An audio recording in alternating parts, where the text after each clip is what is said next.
Light वाले भैया से आग्रह है, लाइट को आप वाइट रखिए क्योंकि यूट्यूबर भैया लोग को दिक्कत होगी, चलत रहेगा भैया। लाइट को वाइट ही रखिए। हाँ सही है।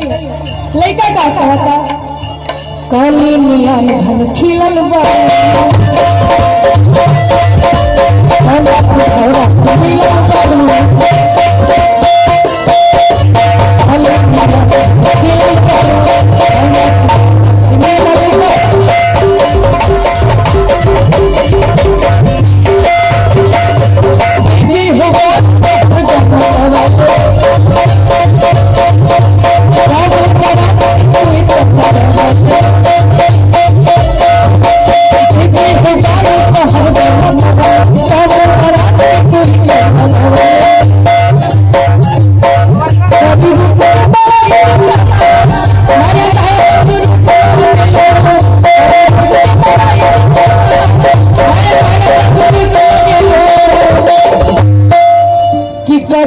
की बड़ाई कितना नया नया रंग रूप लागलू। कैसे कहे के भाई कि चढ़ो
आजकल वायरल है इंस्टाग्राम।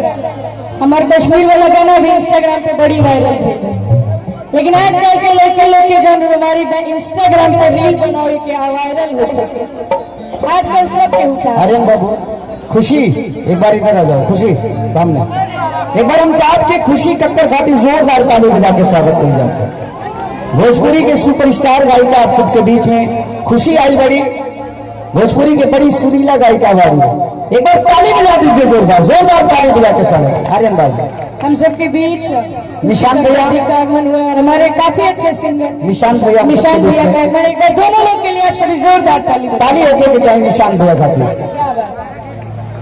भैया की वीडियो बनावा पानी फुरूती में के जवानी जींस कुरूती में। आजकल रील के बहुत ट्रेंड चला था।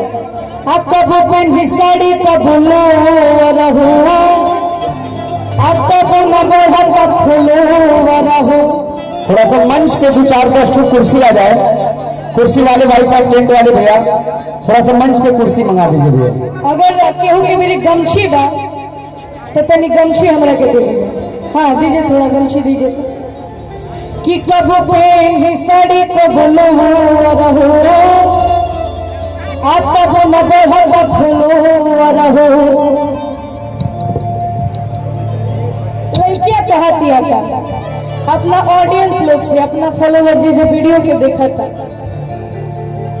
ढेर दिन से सपोर्ट नहीं मिला, ढेर दिन से सपोर्ट नहीं मिला। सोची माँ बोल दी पता छोड़ दी।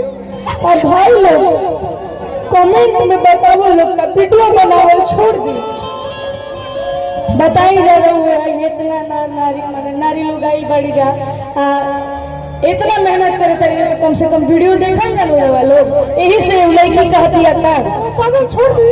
नहीं मत छोड़िए, बहुत लोग का जीवन तबाह हो जाए। आवे के बाद कि वीडियो बनावत फुर्ती